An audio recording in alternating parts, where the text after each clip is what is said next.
Hi. I'm going to shift gears a little bit and talk to you about something that you may not be that familiar with.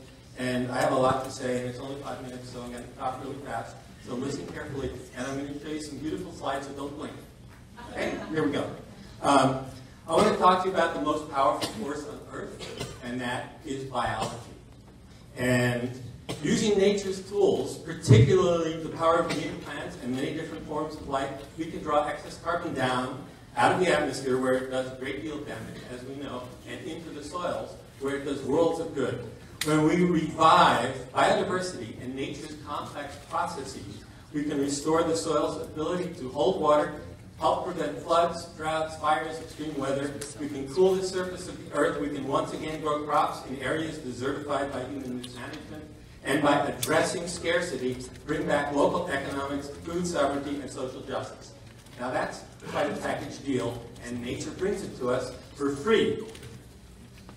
I call it,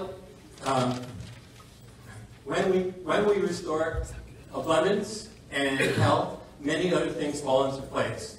As a side benefit, it's nonpartisan. It doesn't matter whether you believe in global warming or not. If you care about nutritious food and clean water, stewardship or creation care, or the lives of thousands of species that we depend on, that are now threatened by extinction, and you go ahead and regenerate a living earth, you are also addressing the part of the complex, interrelated system that we call climate, whether you believe in global warming or not.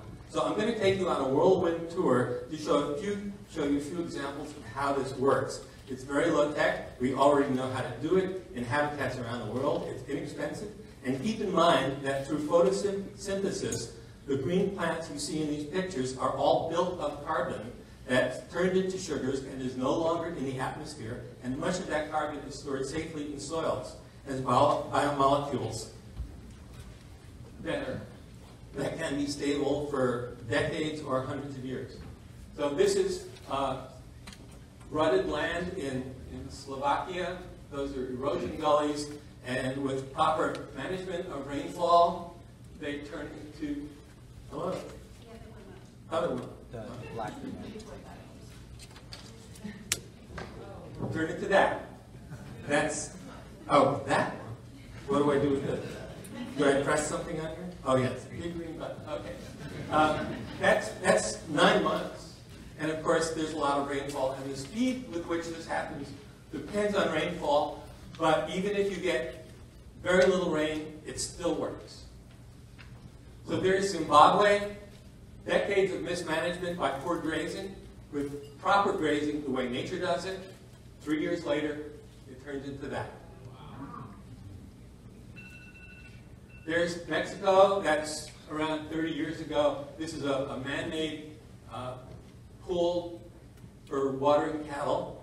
25 years of proper grazing management and treatment turns into that. There's 6 times more water there than there was in the prior picture.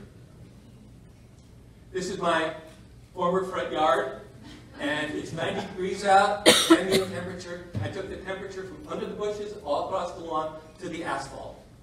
The difference in temperature between the warmest and coolest place, 60 degrees Fahrenheit. It's all about water and shade and protecting the soil. Bare soil is a no-no. Nature doesn't do that in any of its healthy habitats. This is in India. Rajendra Singh is called the Waterman of India, and he has restored 1,000 villages, and that's what it looked like in 1985, and that's what it looked like 15 years later. This is Susie Creek in Elko, Nevada. Less than 10 inches of rainfall a year. A rancher and a fisheries biologist from the Bureau of Land Management got together to restore this. 15 years after this, the beaver heard the water running and came in and joined in the party, and 25 years later, it looked like that. Perennial water after 4 years of drought, where everybody else is having to truck water in to water their animals. This is another example in Mexico with proper water management, turned into that in 2 years.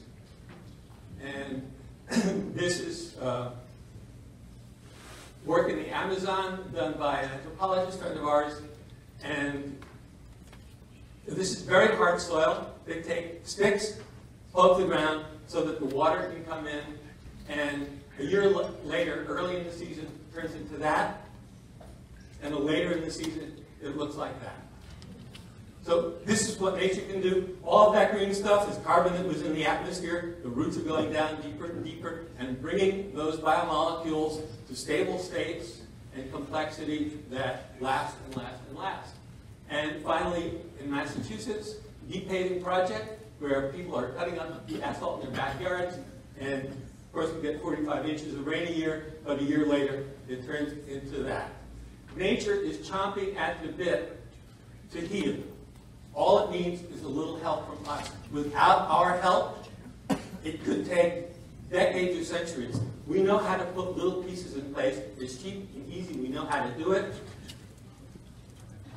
And that's my grandson, and he says, sorry, thank you for giving him a planet.